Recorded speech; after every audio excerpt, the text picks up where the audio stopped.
في الغرب، وللاسف الشديد الامور هذين هم ما ينظرونيش. هل وراهم ايادي خفيه، وراهم ادي برنامج؟ ونحن للاسف الشديد ان سمعنا، وصار اجتماع في طبرق، وجو اثنين للاسف الشديد من قبل جذران، واجتمعوا مجموعه في طبرق، وكان في قريب لي انا حاضر اجتماع حظياهي، واتضح ان الاجتماع ان الاشخاص هذول مبعوثين من قبل جذران، وتوسط لهم في مقابله مع احمد قذاف الدم، وناقشوا معاهم قذاف الدم في اهداف ضد ليبيا قايمين به الازلام، وهذه الامور كلها من تحت راس الازلام. نعم. تعطيل الموانئ النفطيه او تصدير النفط يعني يخدم هؤلاء، يخدم احمد قذافي الدم ويخدم طبعا، لان يخلق توتر، لان لما يصير الموضوع حظياي حيخلق توتر، ويصير المشاكل في البلاد، وتصير فوضى في البلاد، وهم يستغلوا طبعا في الماء العكر، طبعا يبي يصطادوا في الماء العكر، بيستغلون الظروف اللي تمر بين البلاد من فوضى، ويحاولوا انهم يقولوا لهم انتم يعني بكي ايامنا نحن خير، ايامنا موجوده ايام ونحن خير، يعني هذه بيقولوا لهم، بيوصلوا لهم المرحله هذه، هي للاسف الشديد. فبعثهم الاثنين لما جو قذف الدم كانوا على اساس يبوا تمويل، فقالوا لهم بالنسبه للتمويل، للاسف الشديد قالوا لهم بالنسبه لنا تحت نظر المصريه، يعني تحت عيون المصريين ما نقدرش نعطيكم اي حاجه، لكن خذوا رقم الهاتف هذا، عدوا له تو نحن منسقين معاه، وهذا هو مهندس العمليه. لما مشوا لي من عمران بكراع ناقشوا الموضوع، قالوا لهم بالنسبه لكم انتم، نحن التمويل حيجينا من بشير صالح من جنوب افريقيا، من الاستثمارات الافريقيه بالمليارات موجودات عند بشير صالح. الاخرى عدوا علي الاحول هذا ورفلي قاعد في تونس، هذا حتنسقوا معاه ويوريكم ايش تديروا.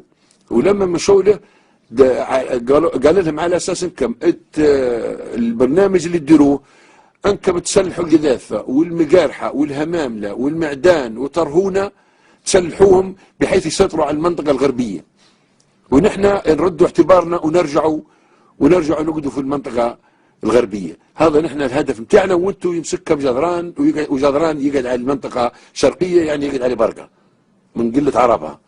فهمت؟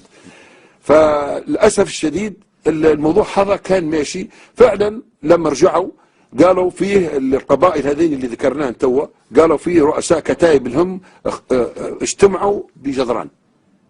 هذا نقلا عن الاثنين اللي اجتمعوا في حوش في طبرق، والناس كلها عرفت الحوش هذا اللي اجتمعوا فيه، حاضرين اجتماع كذا. فهذا خطر على بلادنا، وهذا معنى ذلك ان دماء الشهداء حتمشي هباء زي ما يقولوا.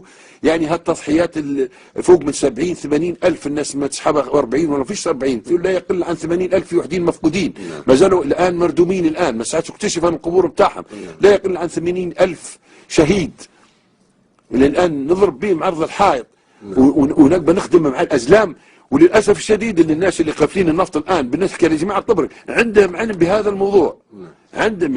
بهذا الموضوع، لذلك انا الكلام هذا نداء الى شباب طبرق والى ثوار طبرق والى قبائل طبرق اللي هي مشكوره، ونشكرهم جزيل الشكر على الموقف المشرف اللي وقفوه مع شرعيه الدوله، وعندنا علم بهالكلام هذا اياي. ونشكر قبائل العبيدات اللي جات الى طبرق واودرت بيانات وانها منضمه الى شرعيه الدوله بالكامل، نشكروهم على مواقفهم. ولكن بالنسبة لقبائلنا، قبائل طبرق اللي عايشين تركيبات طبرق، لازم يكون لهم موقف على أرض الواقع، لازم يديروا مظاهرات، لازم يقفوا مع حل النفط.